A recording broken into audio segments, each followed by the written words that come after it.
When you need advice, come to Ben and Kelly. It's Group Therapy on 99.7 DJX. Trying to make everyone feel included here. So if this is the first time you've ever heard the segment or the show, Kelly, what is group therapy? Well, this is kind of a situation where you can present us with whatever it is that you're struggling with, and we throw it out here to our little tribe of listeners, and we give you some advice because we are not emotionally invested the way you are, so we might be able to provide some different perspective. Yeah. We're void of emotion on this show. Now, see, when you say it like that, it makes us feel like heartless people. That's not true. We just don't have the feelings invested you do. Maybe we can see it a little bit more clearly. Right. Kelly, you want me to take this one or do you want to get it? You can do it because, it's from Brad. All right. Brad says in a message to us, guys, I got out of a long-term relationship a few months ago. Started to get back on the dating scene. Not looking for anything serious at this point, just casually dating. My problem is that my ex, during an intimate moment and in a fit of frustration, once told me that I was only okay, not great, in bed. Oh, yikes. That's an ego blow. Yeah, that's what he says. He says, obviously, this kind of crushed my ego, made me feel unattractive. I nearly broke up with her over it, but we talked through it, chose to stay together, and continued, being intimate. I somehow put it out of my mind for the rest of our relationship, but now that I'm dating again, I can't stop thinking about it.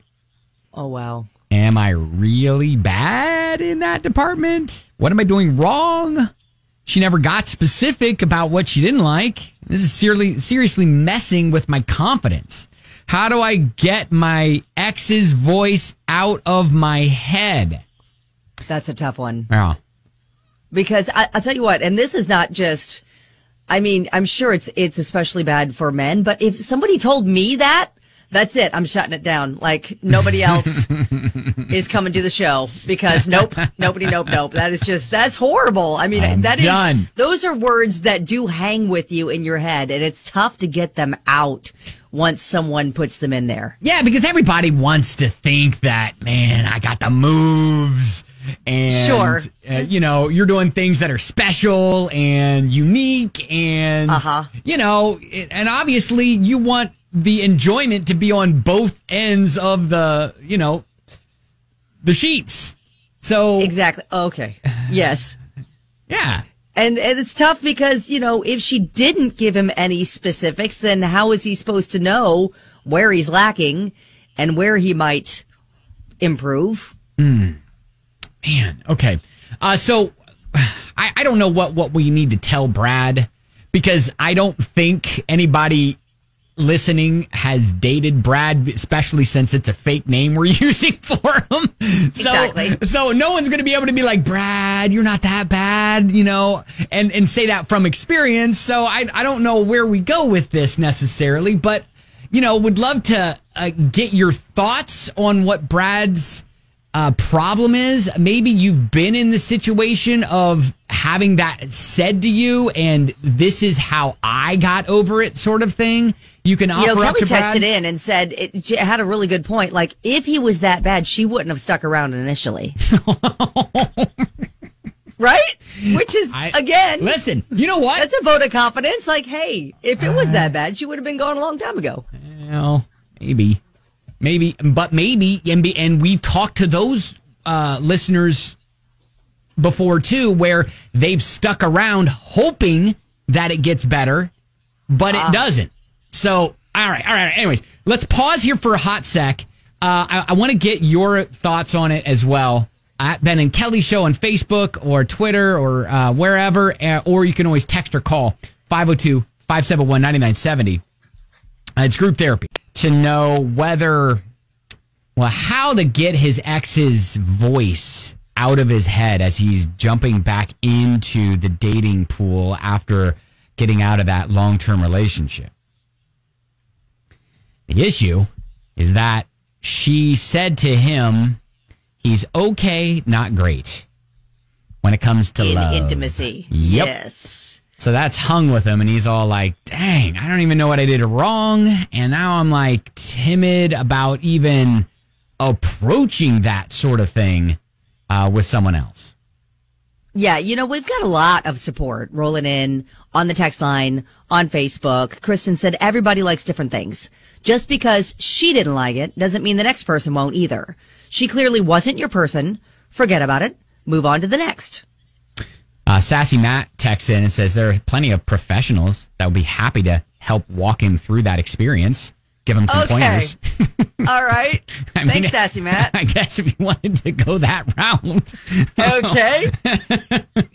Rose said, you know what? She was likely just trying to hurt you in a way she knew she could, or maybe she didn't know how to tell you what it is that she wanted. The fact that you're worried about it seems to me like you care about making both people feel good, and I think your next lady will enjoy her time. Thank you for hanging on. Ari, what's your thought on this? Okay, my advice for Brad is that basically you're not responsible for the way that other people feel. Her feelings are her responsibility, and if she thought that he was only okay, not great, then as his partner, it is really her responsibility to voice her concerns and let her know where he can improve and what her desires are. Mm-hmm. So that's a lacking on her part, not on his. It's about emotional maturity, and she lacks that, I feel. So you're just saying, look, Brad, don't think too much about it. You'll find the right person. Right. It's all about being able to. If there was something missing, she needed to express it. It wasn't missing on his part. Yeah. He probably could have brought it to the plate if she would have let him know what she wanted. Right. All right, Ari, thank you. No problem. Thanks. Haley, what is your thought? Intimacy is different per person. Like, what you want and need is different for everybody. Uh-huh. So maybe it wasn't good for her, but it could be good for somebody else. You never know. Okay. Haley, thank you. Thank you. Hey there, John. So, in this situation, since he was told during the active part of their relationship, I feel like it might have been during the wind down of the relationship. And that there's a good possibility that at this point she was already like one foot out the door. Through with the relationship and was really just trying to make it better for herself as to how she's going to let go of it. Because I've personally been through relationships where at the end of it, people are like, the other person is just trying to hurt you and make it easier for them to say goodbye without making them look like the bad guy. You bring up a good point. I appreciate the phone call. That's no problem. All right. So are we saying he's saying, how do I get my ex's voice out of my head? I'm thinking practice. Okay. All right. I'm thinking. So get back in the saddle. That's what I'm saying. I'm like, all right. I think you just gotta get back out there and give it the old college try. Yes. Yeah. Okay. So there were a lot of valid points there too. And I think Tish is saying the same thing. She said, wow, thank goodness that's over. How good you are depends on a lot of factors, mainly how in love you are and emotional attachment. So kind of like what he was saying, I think she was probably trying to emotionally detach when she said something like that. Also, a woman needs to know her own body. So maybe, it was her that was off. Try to get out of your head. That will make it worse the next time around. When you are with the right person, it will be awesome.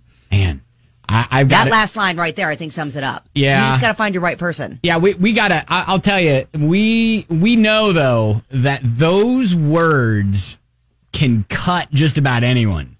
Absolutely. But you know what?